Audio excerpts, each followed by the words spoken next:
we chose to tell a little-known story about one of the most important events in American history, which was the fight to pass the 13th Amendment that abolished slavery.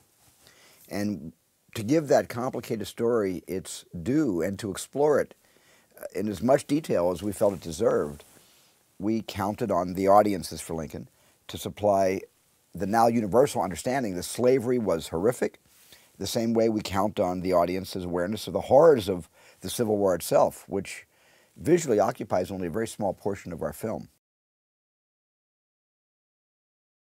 Well, we focused only on the last 4 months of Lincoln's life because we wanted to show Lincoln accomplishing something great, something really monumental, and that was abolishing slavery and ending the Civil War. However, we also wanted to show that he was a man, not a monument, and that our best hope of understanding and doing justice to this immensely complicated person was to depict him beginning and then conducting and then concluding a very, very complex action, which was the fight to pass the 13th Amendment on the floor of the House of Representatives.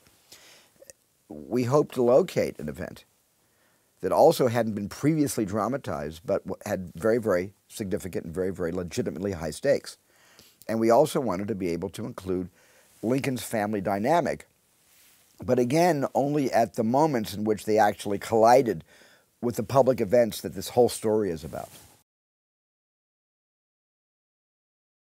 Well, as to whether Lincoln was the greatest president we've ever, had in this country, Lincoln certainly guided our country through its worst crisis in its entire history, and more than any other single person, he helped the United States to survive.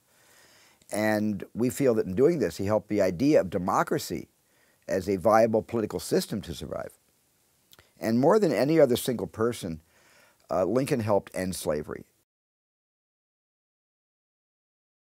Yes, I think it could be a challenge for 2012 audiences to go back into the 19th century world in which the Democratic Party is conservative and the Republican Party is liberal and progressive.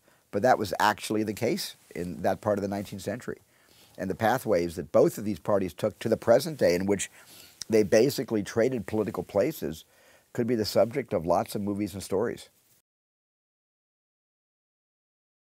It was very important for all of us making this film to avoid being cynical, to avoid cynicism. And I think it was just as important for all of us making the film to avoid hero worship, because I think you can admire someone immensely, as we admire Lincoln, without necessarily worshiping him.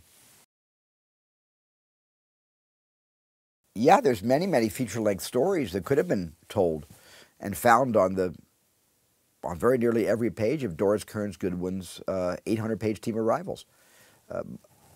But with Doris's blessing and her full participation throughout the whole process, we decided to focus on one individual story, which was the ending of the war, the conclusion of the war, and the fight to abolish slavery through constitutional amendment. And we feel this film version of Lincoln is very true to the spirit of Doris's masterpiece. Well, I was determined to make a movie about a working president, not a posing president. Abraham Lincoln was a statesman, a highly effective military leader. He was a father, a husband, and everybody believes he was one of our country's greatest writers. And I hope our film shows how really multifaceted he was. But we basically concentrated our story on Lincoln's political skills. He was intuitively brilliant. He always took the broad view, but he never lost his own ideals, and he could almost see into the future, but he never forgot where he came from or where the country came from. And all of this was accomplished while looking always, continuously, deeply inside himself. When I got into the screenplay, it was just one of the most brilliant things I had ever read. But it was sprawling, and it was epic, and it was 9 hours long, and it was just impractical as a motion picture. Tony and I had determined to tell the story in motion picture theaters, not on television, at least in its first round. So I thought that the most compelling thing that Tony had written in the entire 550-page document was a 70-page stretch of the fight to pass the 13th Amendment on the floor of the House of Representatives. It had already passed in the Senate, but they, of course, needed the House. I've always been interested in telling a story of Abraham Lincoln. He's one of the most compelling figures in American history and in my life certainly from childhood, when I first was taken at, I think, 4 or 5 years old to see the Lincoln Memorial. And at first was terribly frightened by the immensity of the statue in the chair. And as I got closer and closer and closer, I was completely captivated. I felt by the comfort I found in looking at his visage, his face. And even white sculpture, there was a warmth and a safety. I felt really safe as a little boy looking at him. I never forgot that moment. And but when Doris told me during a Millennium Project that I was doing for CBS in the White House, and I asked her to come on my board to basically try to figure out what the last 100 years of the 20th century was like and how we could encapsulate that in a film. And I asked her what she was doing, and she said she was writing the story of the Lincoln presidency. And I immediately asked her, could I possibly, even before the book is written, reserve the movie rights. Virginia was the seat of the Confederacy, the capital of the Confederacy. It was the city in which the president of the Confederate States, Jefferson Davis, resided and basically ran the war through General Lee.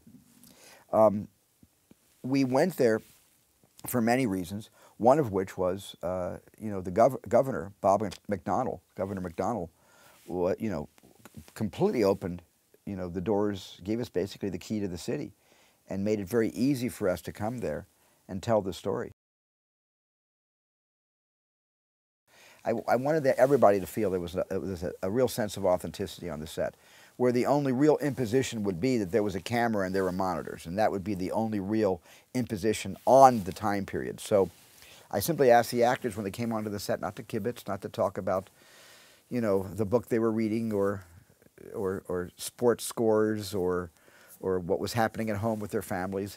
Save all that when you go outside of the space we're shooting in, but to bring a kind of respect to the story we're telling. When he spoke outdoors and he spoke the Gettysburg Address at the cemetery, his voice could carry over so many thousands of people. Why everybody during the second inaugural, 50,000 gathered, could hear everything he was saying. His voice was higher than anybody ever imagines. A figure that cut through history, like, cut a swatch of greatness through history, could have had a voice that was high. We did not want to be, yet again, another Lincoln portrait with the low, stentorial voice. We wanted Lincoln to be accurate to the way he was, the way history tells us he actually sounded. Well, the movie is really an exercise in suspense. I mean, there's a lot of suspense in the film. It could be considered, in part, a political thriller. When Daniel came onto the set, he was Abraham Lincoln, not just to me, but to other actors in the scene and to the entire crew. And it was a gift that he gave all of us, and it was a gift that Tony Kushner gave to him to give to all of us. I believe that Lincoln's relevant today. I've always believed that trying to make sense of what actually happened in the past always helps to shape the present. And history is always relevant in the sense that understanding how we got to where we are will help figure out where we want to go from here. But specifically, Lincoln is relevant to the present because his presidency, I think, offers the most vivid model of leadership. I've always believed that trying to make sense of what actually happened in the past always helps to shape our present, and that history is always relevant in the sense that understanding how we got to where we are will help figure out where we want to go from here. And specifically, Lincoln is relevant to today, to the present, because his presidency, I believe, offers the most vivid model of a leader, of leadership. Lincoln advocated things we hold dear today. He advocated that government can be a positive force for the good of all people. He advocated that democracy requires fairness and compassion and education, and it requires a respect for law and racial, ethnic, and religious tolerance, and sometimes a good sense of humor.